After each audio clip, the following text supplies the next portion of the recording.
tarde a todos, boa noite, bom dia a quem nos assiste. É mais um programa dos arquitetos.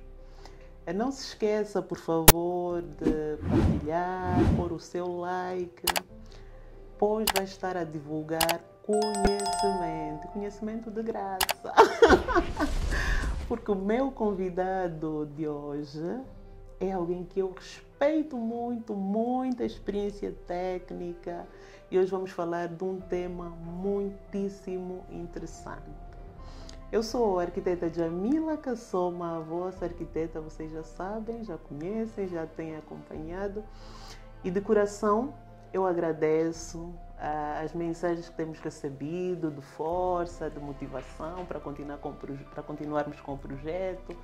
Eu agradeço de coração, porque estamos aqui a fazer um trabalho que no fundo é a nossa contribuição, e mais do que contribuição é a nossa obrigação. Contribuir para a informação de qualidade é a nossa obrigação. E nós fazemos com muito prazer. Seja bem-vindo. E não se esqueça que Arquitetos não é apenas um projeto ou um programa de arquitetos e engenheiros. É um programa de todo aquele que interfere, né? Ou intervém na construção de espaços organizados, que vão desde o planeamento urbano até a construção das edificações e manutenção. Portanto, até você que nos vê e ouve é um arquiteto, porque, segundo o conceito desta palavra, que remonta ao grego, arquitetos é o construtor principal, portanto, é o construtor principal. E no nosso caso, é o construtor principal que intervém no território, na cidade, nos edifícios, e só posso agradecer. Vem conosco e vem perceber um bocadinho o que é que nós vamos tratar. O meu convidado de hoje é o engenheiro Saulo Candengue, que de Candengue não tem nada. E já o conheço há muitos anos e sempre brincamos e gozamos com esse nome dele, Candengue, porque não tem de Candengue nada. É mesmo um senhor grande em estatura e em conhecimento. E é um prazer estar aqui contigo hoje, Saulo, porque é alguém que eu respeito muito, admiro o conhecimento, o interesse que ele tem até por uma área que é da arquitetura. Eu às vezes brinco, gozo, que é um arquinheiro. Sempre nos cutuca, arquitetos, vocês têm que ser criativos.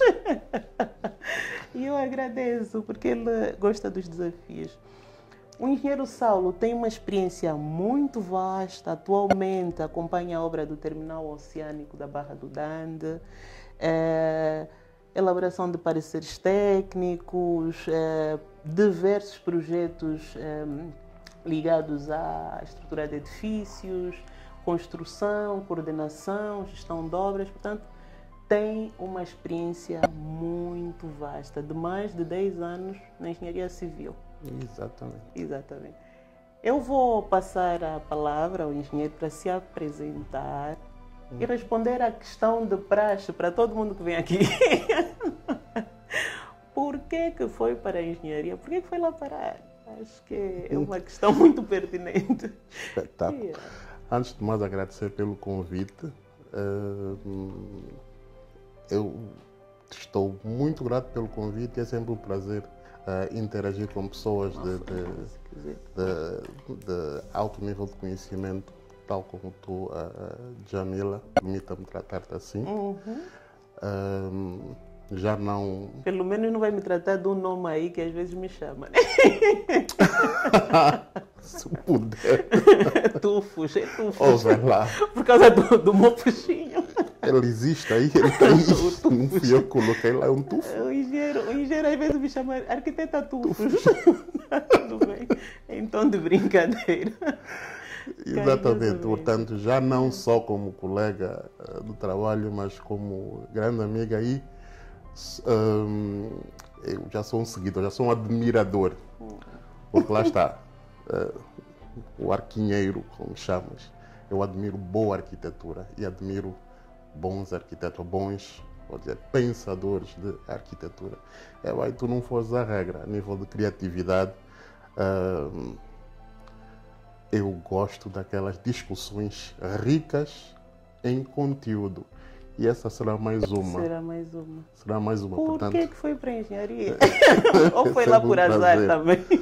Olha, em resumo, eu lembro-me desde pequenino que já estava bem focado naquilo que queria. E por acaso, antes de entrar para o Macarenco, uma vez que eu sempre gostei de desenhar, a ideia seria ir para a arquitetura. Na altura dizia o meu pai que era engenheiro arquiteto.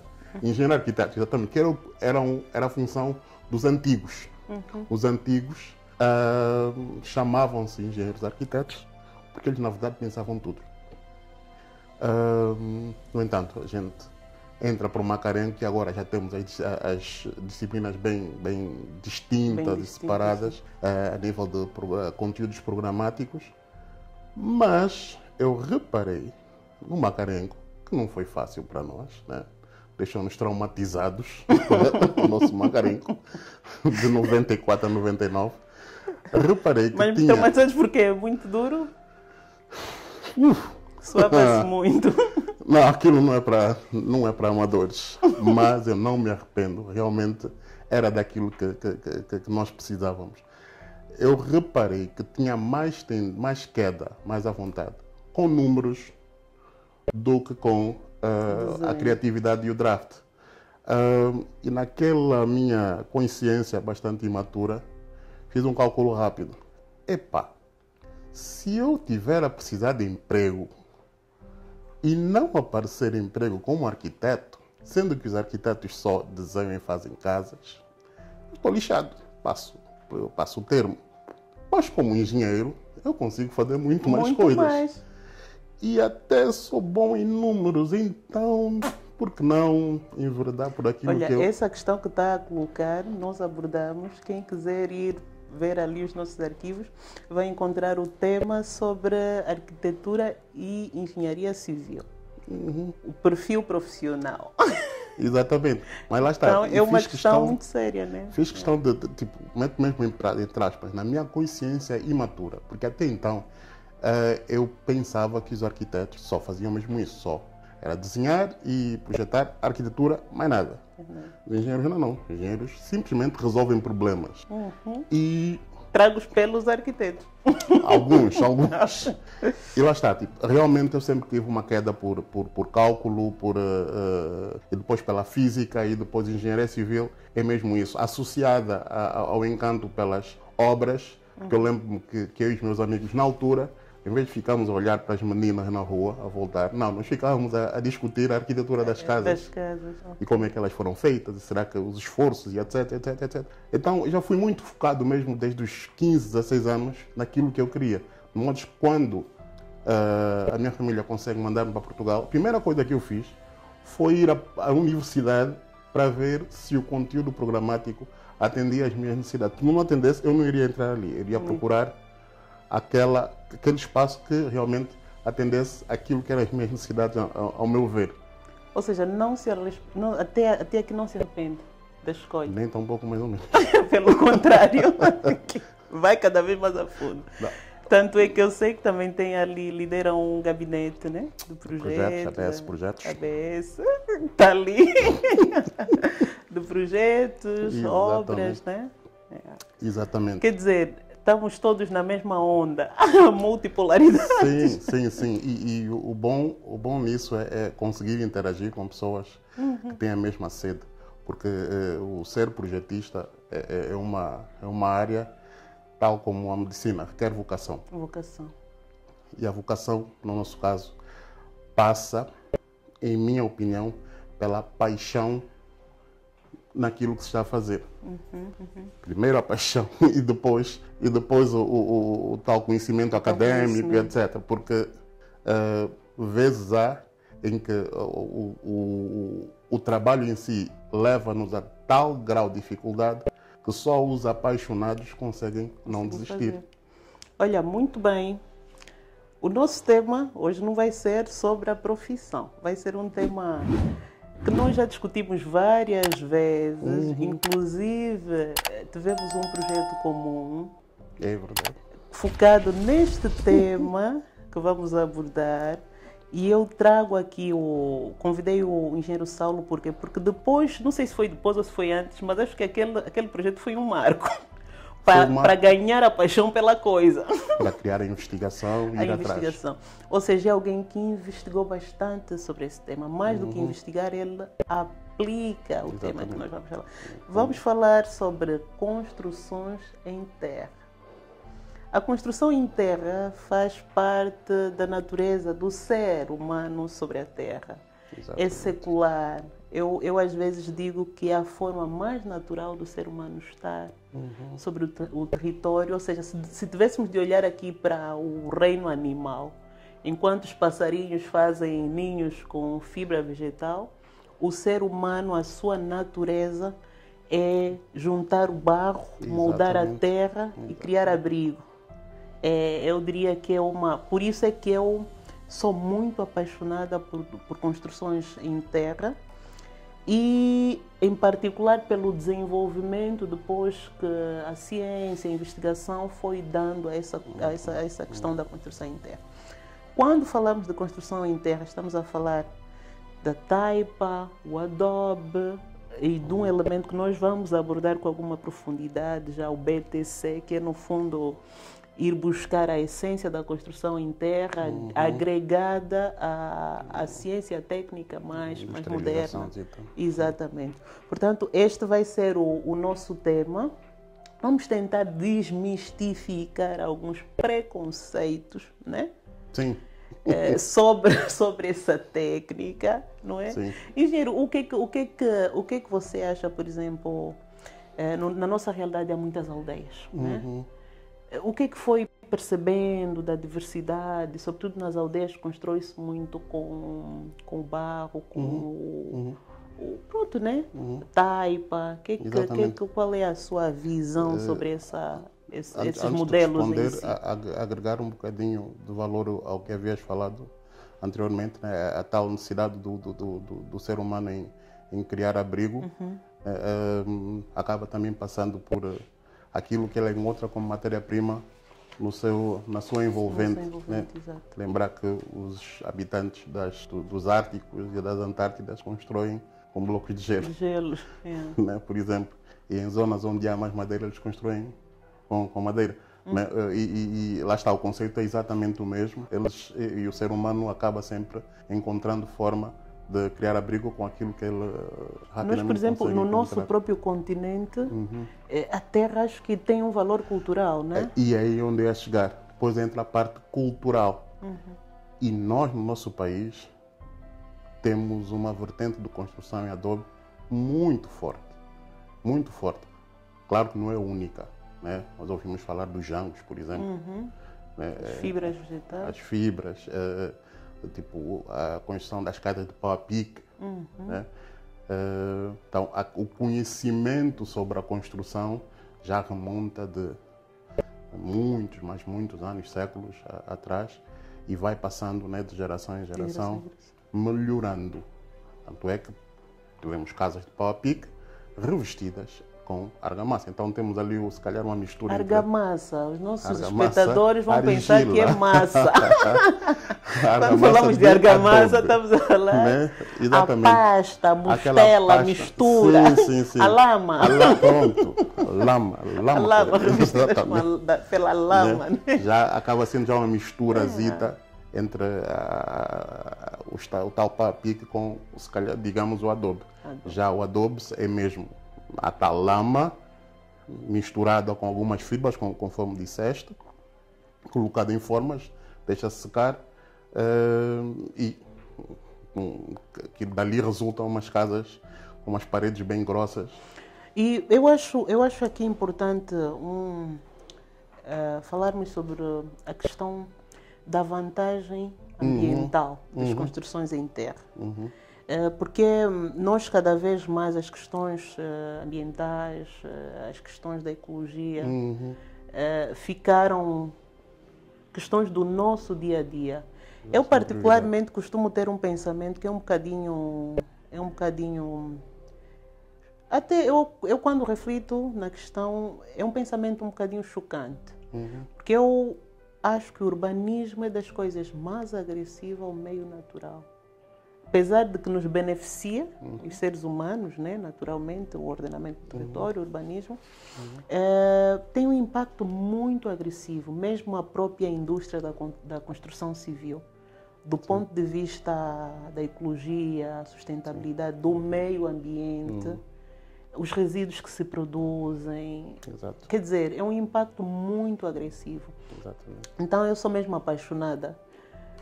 Se pudéssemos mudar aqui as cabeças, as mentes, se eu pudesse pôr ali alguma coisa a tirar.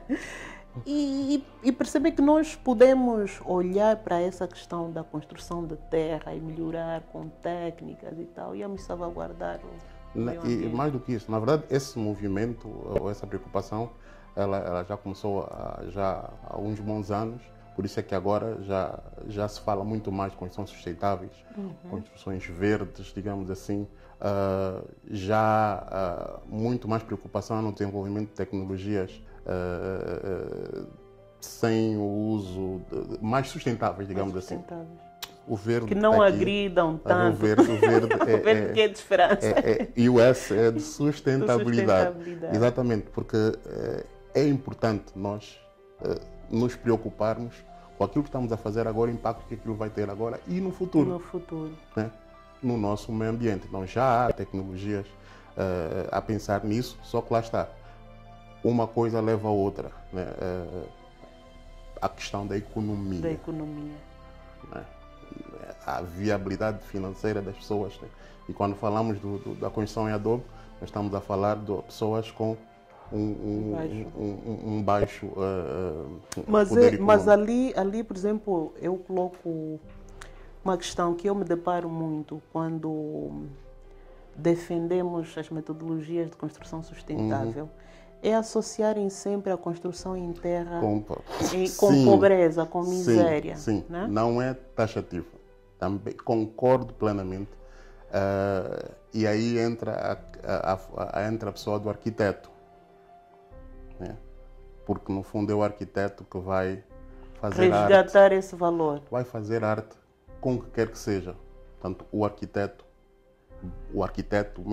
a pessoa do arquiteto consegue fazer geometria com qualquer material que ele encontrar, ele vai fazer arte. Fazer arte.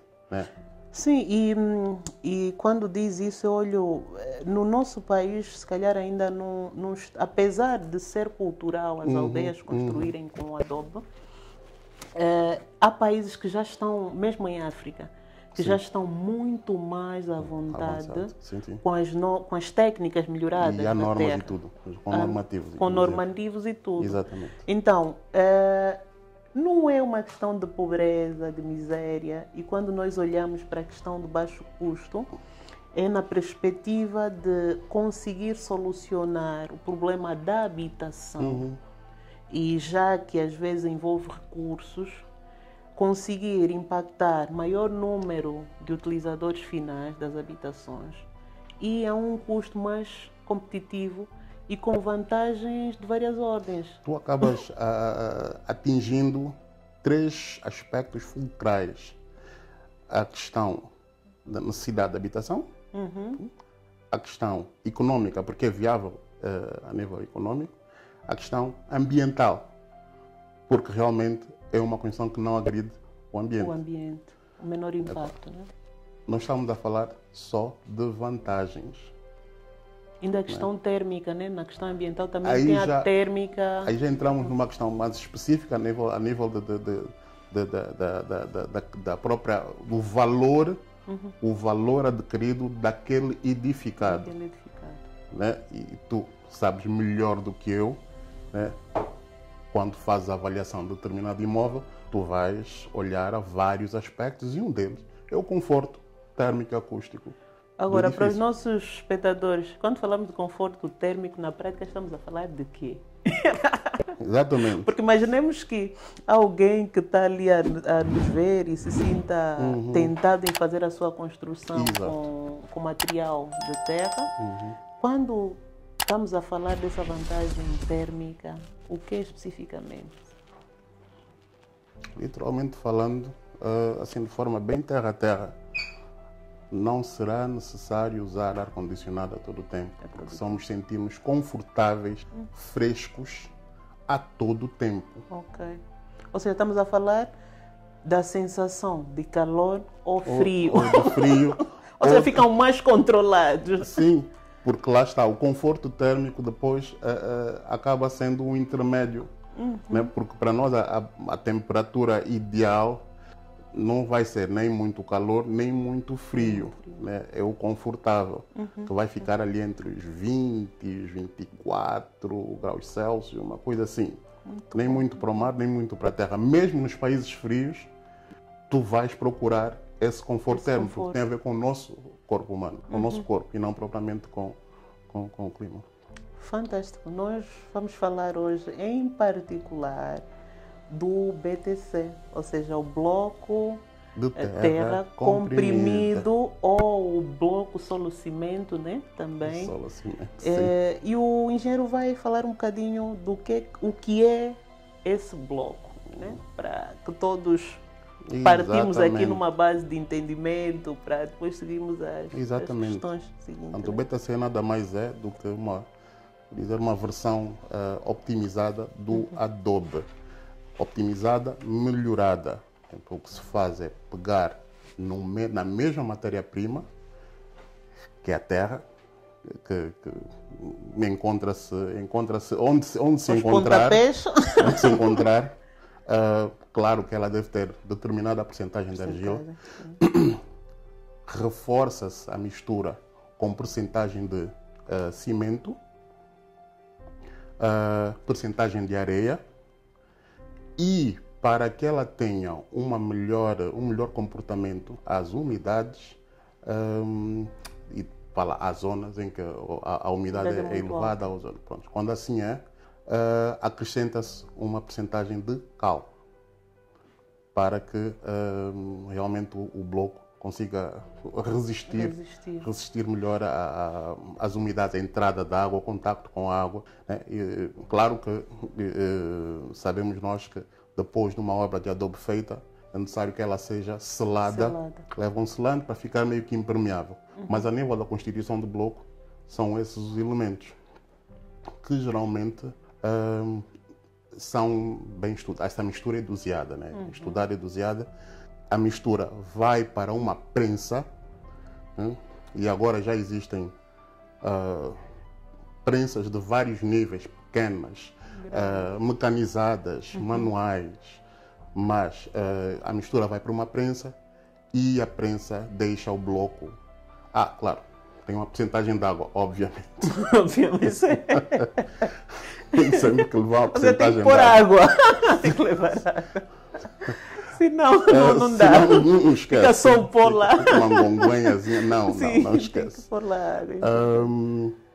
A prensa vai juntar e deixar aquela mistura comprimida. E como nós temos lá o cimento com a água, né, vai, o que nós chamamos de ganhar presa. Portanto, aquela mistura vai endurecer. Aqueles blocos devem ficar, depois de prensados, eles devem ficar 28 dias a secar. Para quase que estamos aqui a dar uma receita, né? Sim, de bolo. Sim. Mas agora, coloco a seguinte questão. É possível uma pessoa singular, mas nem a Jamila, quero fazer a minha casa, com um projeto, claro, de um arquiteto, não, ou do quê? Mas tem que ter um projeto, né? Com um projeto, não se pode esquecer disso. Quero fazer a minha casinha, quero fazer em BTC. Eu sozinha posso fabricar? Essa é uma das grandes vantagens do uso do BTC. É promover a autoconstrução dirigida. Porque as regras são bastante simples, bem simples. E digo qualquer pessoa, né, adulta, claro. Naturalmente. consegue, com apoio, se calhar, de 2, 3 assistentes, consegue fazer o levantamento de uma casa em adobe. Obviamente que uma casa não são só as paredes, né? Tem infraestruturas e isso requer um conhecimento específico. O projeto para o efeito. Mas estivemos a falar na questão do uso do BTC, qualquer pessoa consegue avançar numa autoconstrução dirigida, claro, que tenha o equipamento. Mas, por exemplo, eu olharia para a seguinte questão. O próprio processo para construir uma casa. Quais são as fases, né? Nós falamos aqui, introduzimos a questão do projeto, mas como é que uma pessoa, não é um técnico, alguém que tenha o desejo de fazer a sua obra, que fase é que tem que obedecer para poder ter a sua casa construída? Digamos que a pessoa já comprou, porque agora estamos a falar de BTC, estamos a falar de um tipo vamos lá ver, a produção desse material já é meio que em escala. Então estamos a considerar a hipótese da pessoa ter ido ao fornecedor e ter adquirido os blocos. Então as regras são similares às que já existem: fazer a fundação e fazer a fundação, fazer as marcações e começar a edificar a casa com base no projeto. Com base no projeto. E se calhar antes do projeto é mesmo a questão da planificação. Por que eu falo, por exemplo, da questão da planificação? É muito usual na nossa realidade as pessoas saírem a construir as suas casas. Os arquitetos. Arquitetos, não arquitetos. Não, todos sim, arquitetos. Todos arquitetos, todos engenheiros. Saem construindo as suas casas. Com todo o respeito, né? Por quem o faça, porque acho que o sonho de qualquer um é ter a sua casa própria, e aquela emoção de às vezes sentir que participas do processo da construção, às vezes leva a pessoa assim. Mas eu às vezes reflito numa questão muito pertinente, que é o planeamento. Eu acho que ninguém devia começar uma obra sem primeiro planificar. E planificar é olhar sobre essa perspectiva do custo. Sim. Que dinheiro eu disponho para construir o que quer que seja, né? Na verdade, isso insere-se na regra de levar a cabo qualquer projeto seja qualquer. Não tem que ser construção civil. Qualquer projeto de vida que a gente pense, eu quero fazer isso, requer momento de planeamento. E aí coloca-se a seguinte questão, que isso já vou ver no planeamento. Ok, eu vou construir a minha casa, quero construir em alvenaria convencional, e alvenaria de BTC, por exemplo, né? Alvenaria ou bloco normal ou bloco de BTC, né? Ou BTC. Qual é a vantagem competitiva de um e do outro? Por exemplo, um bloco de construir em bloco de alvenaria convencional, do ponto de vista de percentual, qual é a diferença do custo? Em média, vou dizer em média não, no mínimo, 30% de poupança vai estar garantido se a pessoa construir em BTC. Mas por quê? O que é que envolve isso? Esses 30% estamos a falar de quê? Primeiro, o custo unitário do bloco é mais barato. Por quê? Um tijolo, tanto um tijolo como os blocos, e eu estou a falar de blocos feitos conforme as normas, eles passam por processos de cozedura, seca. Os tijolos passam por processos de cozedura em altos fornos. Quer dizer, o processo de produção é caro, tem custos elevados. BTC não. A terra juntou as misturas, fez angonguenha, pressionou e deixou secar. Deixou secar. Portanto, o custo unitário do material é extremamente mais baixo. Segundo, é um material que dispensa a aplicação de acabamento. Portanto, ele pode ser usado para ficar à vista. Para quem nos ouve, acabamento, estamos a falar de quê? Pintura, estuque, reboco, tudo que for camada que permita tapar o bloco.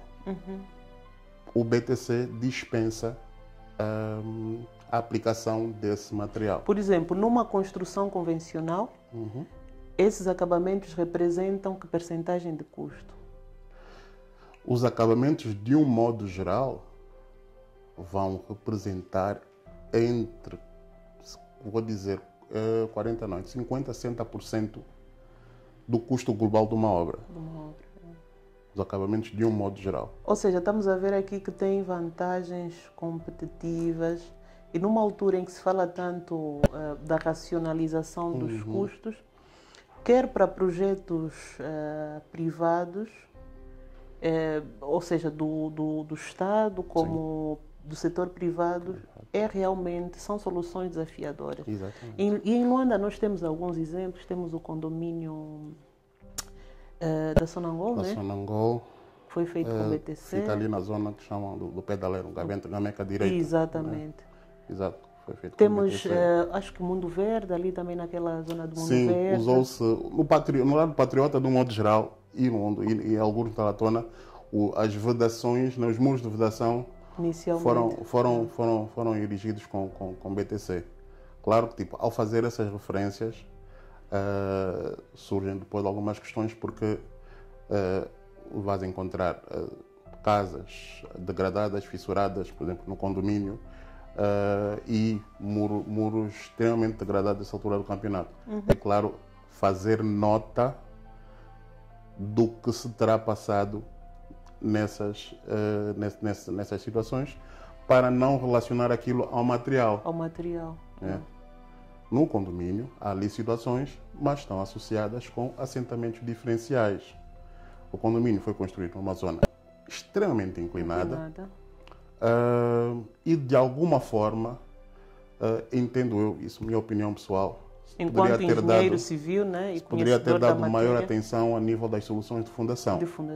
Okay. Pronto, porque não é o bloco, nem o BTC, nem a alvenaria convencional que vai resistir aos assentamentos diferenciais. Aliás, mesmo que for em alvenaria convencional, naturalmente vai apresentar problemas. Mesmo que for betão.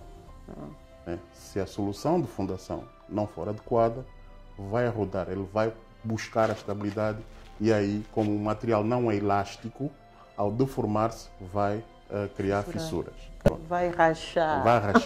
Tranquilamente.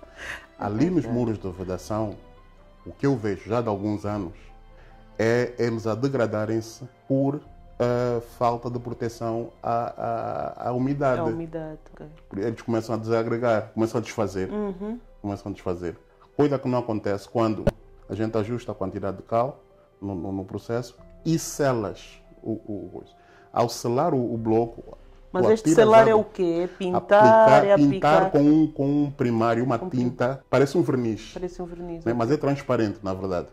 Depois daquilo seco, com mais 2 ou 3 mãos, tu atiras água para lá e vês as gotinhas a sair e aquilo não avança. Então, é necessário fazer essa Mas agora, qual é o campo de atuação?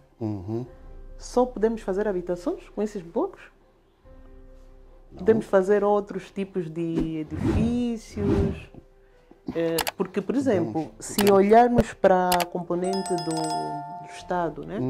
Em que também há essa necessidade de racionalização de custos, e estamos a dizer que só em acabamentos eu poupo entre 40% a 60% do custo de uma obra.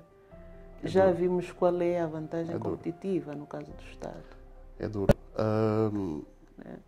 Nós podemos, os blocos em BTC assemelham-se, no fundo eles já vão entrar no campo de construção com alvenaria estrutural, porque estamos a construir paredes que suportam carga. Diferente da alvenaria convencional, em que elas servem só para fechar o espaço entre os elementos estruturais, estamos a falar dos pilares e das vigas, são elementos de fechamento, como dizem, né? Aguentam carga, mas eles são usados como elementos de fechamento. Os blocos de BTC são como alvenaria estrutural, portanto, eles aguentam carga e dispensam a construção de pilares mesmo. E isso já entramos na metodologia de construção com o BTC. Será que não precisam de pilares? Na verdade, o que acontece é há formas de reforçar as paredes para que elas consigam funcionar sem que se tenha construído Construir. pilares. Mas, por exemplo, será que eu posso usar, por exemplo, na construção de um edifício de 3 pisos, como paredes de fechamento, com uma estrutura em Sim. betão normal, convencional, Sim, né?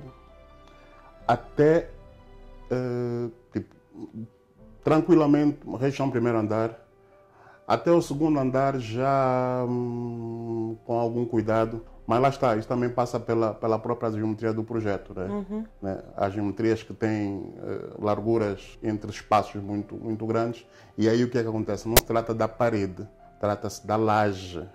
O peso do bloco, né? Nem é o peso, ela vai aguentar, mas estamos a falar da própria deformação que a laje poderá ter. Então a laje, para não deformar, ela tem que ficar mais espessa. Mais espessa. E ao ficar mais espessa, vai ficar mais pesada. A laje, aqui para os nossos espectadores, é a que nós chamamos de uma placa. A placa.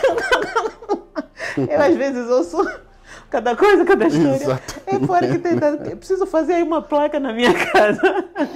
Pronto, o nome técnico que nós, arquitetos e engenheiros, chamamos é laje. Né? Exatamente. Que é a placa. Portanto, aí já existem vários fatores que podem entrar na decisão de colocar ou não elementos estruturais para garantir o equilíbrio estrutural. Né? Quando quiseres fazer edifícios maiores, claro, aí já se recomenda ter uns pilares em alguns pontos estratégicos e aí subir então a altura.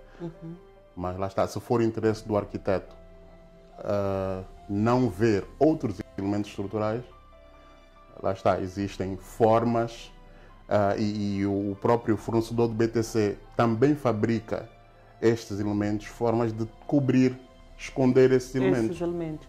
Mas eu, por exemplo, uma questão que eu acho muito interessante para o BTC é para aquelas realidades mesmo rurais. E eu acho interessante por duas questões. Primeiro é que pode-se envolver a comunidade, né? Sim. Nesses processos. E depois essa questão mesmo do custo. Exato. Mas tem condicionantes. Imaginemos que é numa zona que eu não tenho solo apropriado. Pronto, aí há que contar com o apoio do próprio fornecedor. Porque o fornecedor de BTC, ele é conhecedor da metodologia e do estudo de solos. O que ele vai fazer, ele vai lá, ele vai ver o tipo de solo, porque a nossa geologia e o nosso país de um modo geral, a nossa terra mesmo, sim, o nosso solo. Nós vamos encontrar argila ou solo argiloso numa boa parte do nosso território angolano. Claro, nem todo. No Namíbia pode encontrar areia. Namíbia e algumas zonas do Quanto Banco tem influência do deserto, né? É areia ali com fartura. Mas nesses casos, como é que se resolve? Tens que buscar a terra num sítio mais próximo. Mais próximo. Ou seja, sítio mais próximo. Aí já estamos a ter um custo mais elevado. Um custo não tão astronômico, vai ser um custo de transporte de terra. De terra, ok. Né? Porque terra não é assim tão cara, vai ser mais o custo do transporte. Mas do ponto de vista do solo, qual é o ideal? Lá está, tipo, o ideal é um bocadinho difícil dizer o ideal, porque argila é argila. Né? O que nós queremos é estudar a percentagem de cada componente. Okay. Vamos equilibrar. Né? Eu, por exemplo, uma forma que eu acho, que eu às vezes vou refletindo, que pode ser interessante usar nas comunidades, é criar brigadas de formação. Por exemplo, temos aqui o engenheiro já investiga formar técnicos na comunidade, jovens, 1, 2 ou 3, e pelo que eu conheço do BTC, existem 2 tipos de máquina, a manual e a mecanizada, motorizada, né? Então, é criar essas brigadas. Se calhar ali o mais interessante é ter uma máquina manual, sim, formar uma equipa, uma espécie de uma brigada, e envolver esta brigada depois na construção das próprias habitações no local. Né? Edifícios sociais. Edifícios sociais, entre outros. Aí a única questão que vai se colocar é, Depois os outros componentes da construção, a chapa, Sim. essa questão que falou da resina para selar o próprio bloco, exatamente. a não ser que haja também aí uma resina que pode ser produzida, porque eu estou-me a lembrar das construções em terras antigas, né? Lembras-te do termo paredes caiadas? Caiadas, sim, é isso que eu ia dizer. Que era uma forma de produzir a resina. Acho que podíamos olhar aqui para aquilo que é. Porque eu acho que o interessante na investigação, que eu sempre alerto também os nossos colegas, é quando nós investigamos um determinado assunto, é ver a sua aplicabilidade ao nosso contexto. Claro. E o nosso contexto nessa altura é de mais de 40 e tal % da população em situação rural. E essas áreas rurais, às vezes, o acesso é difícil. Né? E do lado de quem vive nessas áreas, há a questão da formação das pessoas, de levar conhecimento, da autossuficiência. Então, esses processos de construção também podem envolver, de facto, a população neste... O que acontece, tipo, lá está, isso depois requer um tempo, né, de aprendizado, porque isso não é do dia para a noite, de modo a tornar-se, inclusive, cultura, conhecimento geral das pessoas. Vamos construir qualquer material e já sabemos as regras básicas, que eu entendo que deve ser feito sempre que houver esse tipo de campanha de construções, por exemplo, vou dizer assim, um edifício social, que geralmente tem sempre o acompanhamento de uma instituição do Estado e a envolvência da comunidade, né? O próprio prestador de serviços envolver a comunidade. Isso, principalmente quando forem edifícios sociais, é quase que obrigatório, porque, por um lado, passa esse testemunho de formação às pessoas, por outro lado, as pessoas identificam-se com aquilo que está a ser construído. Ou seja, o sentimento de pertença do local, né? Isso é muito importante. E nós, o nosso povo nisso, quando se envolve, eles absorvem o know-how. Agora, olhando também para aquilo que são os projetos da autoconstrução dirigida. Aliás, nos últimos tempos, tem sido notícia, né? O projeto que foi lançado, no caso do BIE, para a autoconstrução dirigida.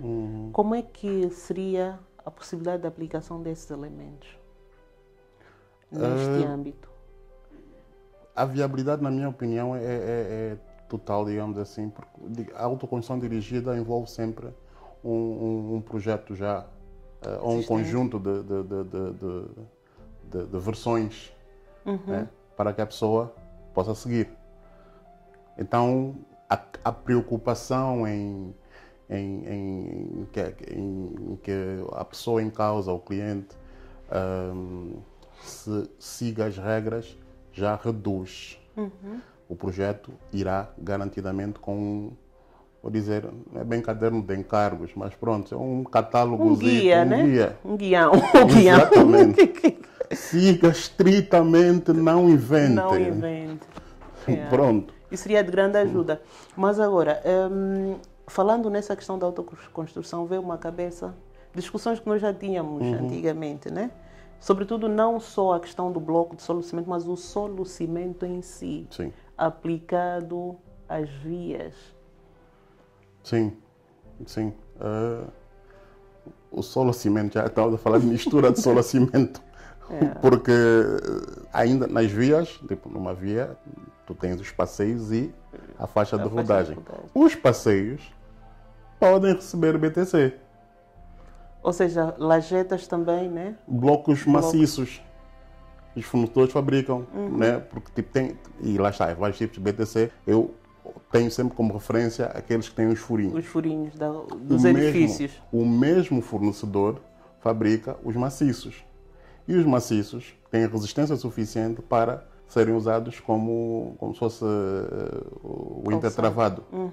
Né? O intertravado. Portanto, podem ser usados. Como se fossem, no fundo, as lajetas, ou que se fazem os passeios. No fundo, a mesma forma, mas o material ser diferente. Exatamente. Claro que ali leva, se calhar, uma porcentagem maior de cimento, porque se quer um comportamento diferente. Mas podem, sim, ser usados. a mistura de solo cimento já requer um cuidado mais... Aplicada em vias, nesse caso. Aplicada em via, exatamente. Ou seja, aplicada nas estradas, as de terra batida, né? Sim, como as sim, pessoas sim, chamam. sim. As estradas de terra batida também podem Já- ser feitas de já solo quer ou algum cimento. cuidado, porque é necessário saber que tipo de viaturas, que tipo de tráfego é que vai passar ali, quer esse estudozito. Tanto é que vezes há, se tu não tens bem certeza de que aquilo vai, do que se vai passar ali, e são zonas recônditas, mais vale fazer uma boa terraplanagem e passar ali umas boas camadas de solo melhorado, que de tempos em tempos vai lá, lisas, etc., do que colocar o solo a cimento. Por quê? Porque o solo a cimento ele vai endurecer com água, só que vai assumir um comportamento rígido. Significa que se passar um peso maior do que ele está à espera, ele parte e depois começa a criar ali uns buracos enormes que a gente não está à espera. Enquanto que se for só terra, aquilo vai ter uma erosão mais uniforme, menos... exatamente. Não é?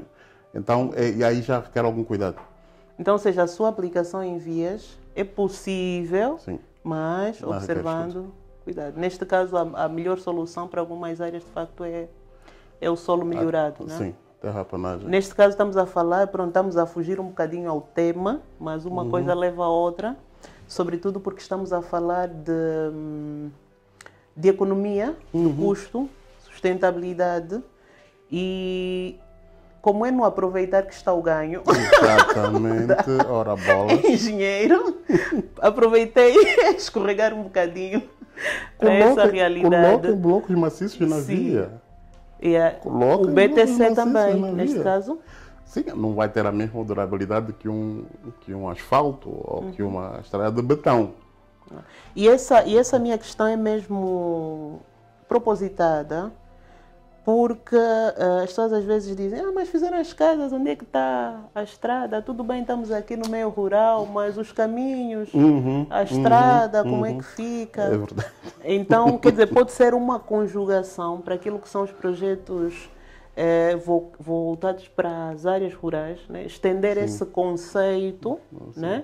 Também aquilo que é...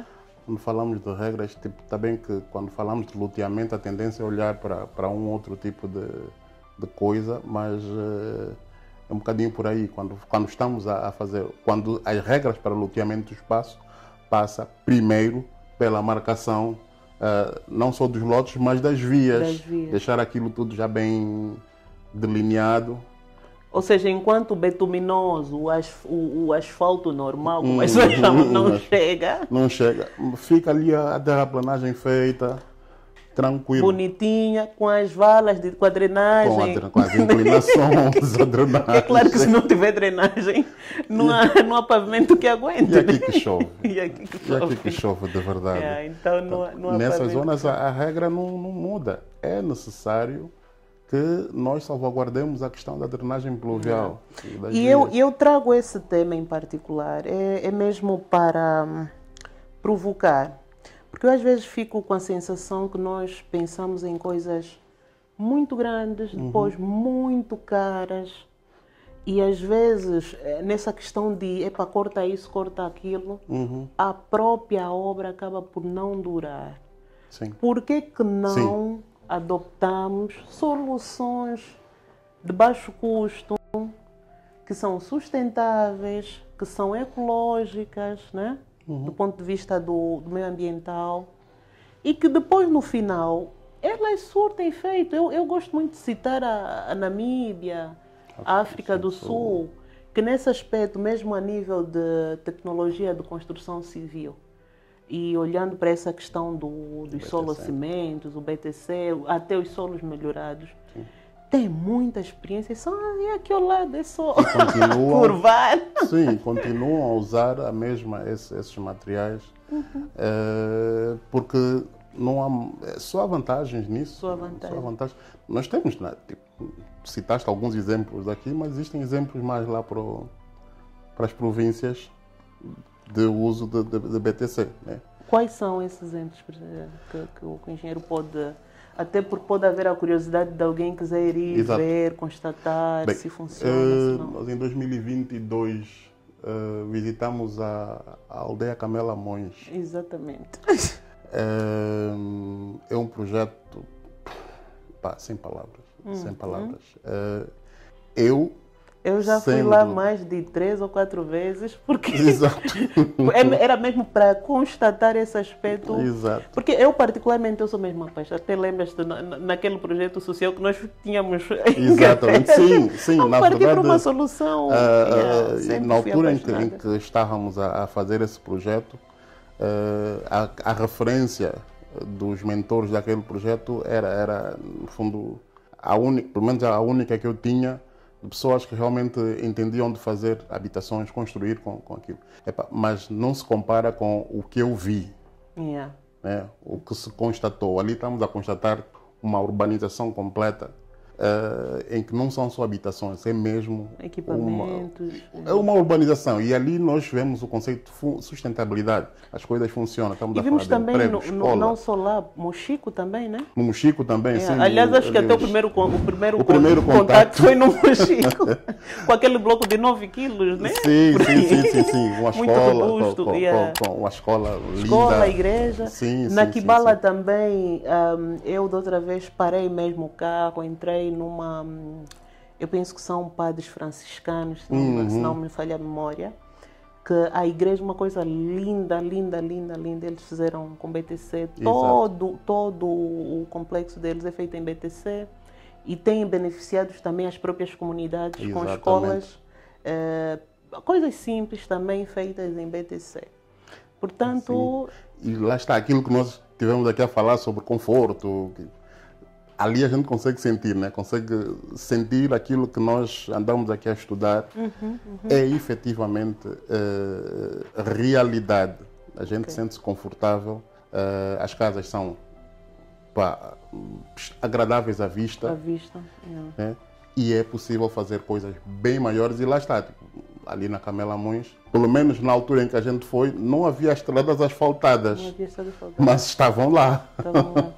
Mas agora, pronto, aqui para irmos fechando o nosso programa, espero que estejam a gostar.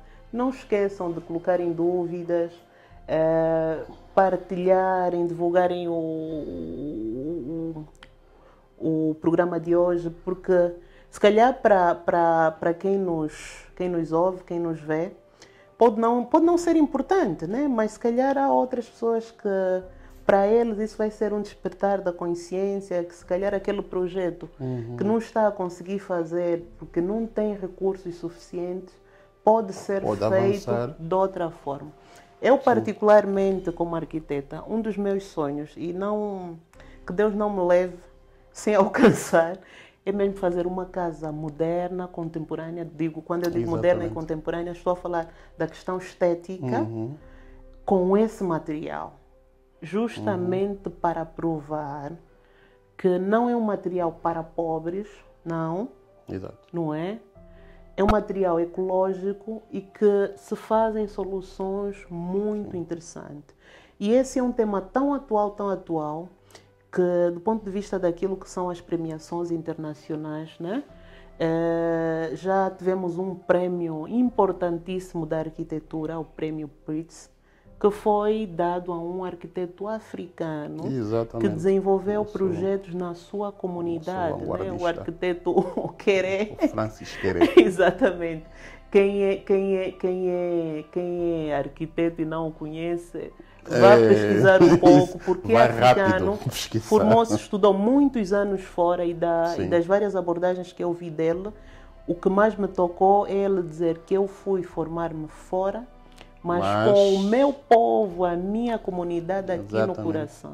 O compromisso dele era voltar para o país de origem e fazer a construção com as mulheres, processos participativos com as comunidades. E lá está, é tudo aquilo, lá está. Se calhar se tivéssemos falado logo dele, teríamos resumido aqui muita coisa.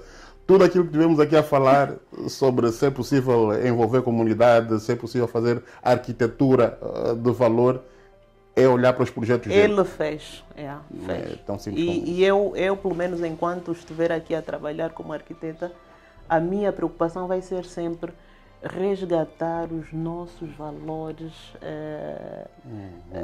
da construção de terra, a valorização da nossa cultura, até porque nós já tivemos um programa anterior onde falamos da arquitetura e cultura. Pode recuar lá nos programas anteriores, vai encontrar, resgatar os valores da terra, os nossos... No programa que falamos sobre arquitetura e cultura, por exemplo, esteve aqui o arquiteto Helder, que abordou a questão daquele símbolo da zona. Sim. Exatamente, como é que ele podia ser aplicado para a arquitetura. Exatamente. Do resto, eu vou agradecer ao engenheiro. Vamos continuar a trabalhar em prol dessa área. Com certeza. Interessantíssima. Vou apelar mais uma vez que partilhem, divulguem a informação de graça, de qualidade. O engenheiro Saulo tem mais de 15 anos. Parece jovenzinho. Sim, já estamos aqui há algum tempo. Mas já está na área de mais de 15 ou 20? 15, sim, né? Assim, saí da faculdade em 2006. Já mais de 15 anos. Sim, já.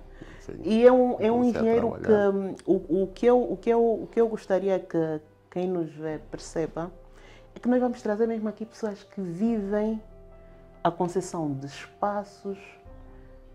Para vos falar de experiência real, não vão ser pessoas que estão só a sonhar com coisas que nunca viram, querem que, como se diz, aparecer. Eu acho que não precisamos de aparecer. Não. Se tu puderes partilhar, lá está, tipo, aquilo, o sonho que tu dizes, né? Partilhar, e não sei quem vai fazer primeiro, que eu quero fazer a casa da minha mãe, também com o BTC. E se quiseres, podes partilhar uns vislumbres do próprio projeto. Mandou. Tipo... Eu não sei se conseguem ver o brilho nos olhos do engenheiro quando falou da casa da mãe dele em BTC.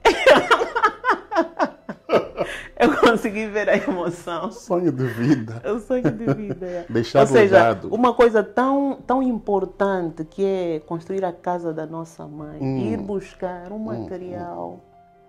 Exatamente. Às vezes na nossa área chamam materiais nobres, a pedra, a madeira, não sei o quê, mas eu acho que a nobreza está na simplicidade. O que adianta nós estudarmos o tempo que estudarmos, perdemos entre aspas, os anos de vida que perdemos a trabalhar, inclusive depois trabalhar para outrem, etc. Se nós depois não tivermos tempo de dar daquilo para os nossos.